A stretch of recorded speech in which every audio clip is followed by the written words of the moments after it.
Hello again. The latest acceptable term for ethnic minorities is to describe them as belonging to the global majority or having global majority ancestry or heritage.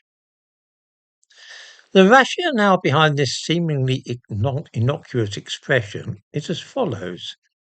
This phrase was coined a little over 20 years ago, but only gained widespread popularity during the Black Lives Matter disturbances which followed the death of George Floyd in the United States in 2020.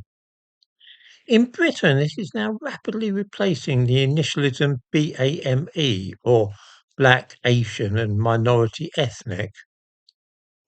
London's Westminster Council is one local authority in Britain which has officially adopted the phrase in preference to BAME. The difficulty is that this is part of an exceedingly cunning and ingenious scheme designed both to make white people feel bad about themselves and also to promote a mindset which allows black people to enjoy an unfair advantage over people of any other skin colour. Here is how this modern scam is operated. Talking of the global majority, it's ostensibly intended to counter the concept of black people being in any sense minority. How can they be when most of the people in the world are not white? The reasoning goes that, from a global perspective, it is white people who constitute the minority. This is neatly done because it is, of course, very fashionable these days for us all to think of ourselves as global citizens rather than being bound to the parochial outlook of this or that nation. So, if black people are actually in the majority worldwide, can it be fair to describe them as any kind of minority? Of course, this all depends on how you divide up humanity and into which categories you place people. In no possible sense are black people a majority globally. The world's population ranges from those with very pale skins, who are definitely white, in Northern Europe, all the way through to those in West Africa who are very dark indeed. If we assume that white people are those who live in or have their ancestral origins in Europe, then there are perhaps 750 million white people in the world, just over 11% of humanity. Apart from Europe, they are distributed among other geographical locations across Canada, the United States, and Australia. There is no doubt at all that these folk are a minority viewed from that perspective. And what about black people, though? Those who live in sub-Saharan Africa or those whose ancestry lies there, such as Caribbeans and African Americans. How many of them are there? It is now that matters become interesting and the concept of the global majority rapidly falls apart. There are roughly 1.2 billion people in Africa. Not all of them are black, of course. Egypt alone contains 109 million Arabs. In total, there are perhaps 220 million Arabs, Berbers, and white people living in Africa, which means that there are something in the region of 980 million black people on the continent. Another 43 million black people live in the Caribbean, perhaps 15 million in Brazil, and of course 40 million African Americans. Then there are 500,000 or so Aboriginals in Australia. All told, there are probably about 1.1 billion black people on Earth. Of course, the total human population is now approaching 8 billion, which means that black people only make up 1/7 of the people in the world. Put another way, 6/7 of the global population is not black.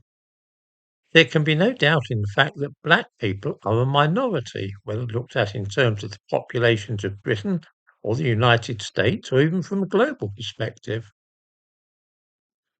We can see from the above that the concept of the global majority is hopelessly flawed and is no more than a measure of whatever you set out to prove. If you wish to show that white people do not belong to the global majority, that is easy to do. Reverse the process, and it is just as easy to demonstrate that it is actually black people who are not part of the global majority. We can do exactly the same with Chinese people, who make up less than a fifth of the world's population. There's only about 1.4 billion of them. Who would have guessed that the Chinese are not part of the global majority? In fact, more than 80% of people in the world are not of Chinese ethnicity. The truth is, there is no global majority.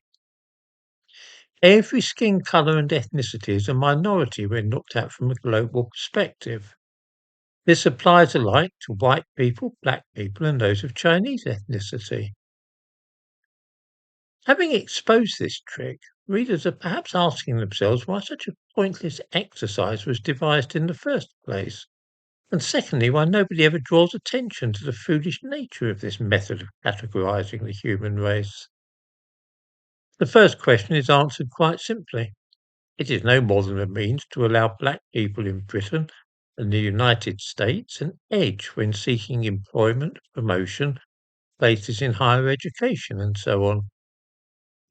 It is a matter of common observation that people in the United States of East Asian origin have no difficulty getting places at universities such as Harvard and Yale, any more than they do in getting into English universities like Oxford and Cambridge.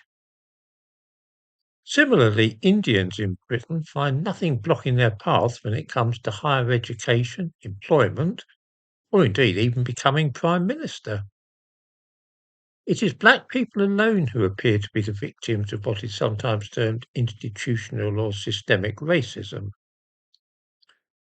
Whenever you see that this or that position is being promoted for those belonging to the global majority, this is code for black people.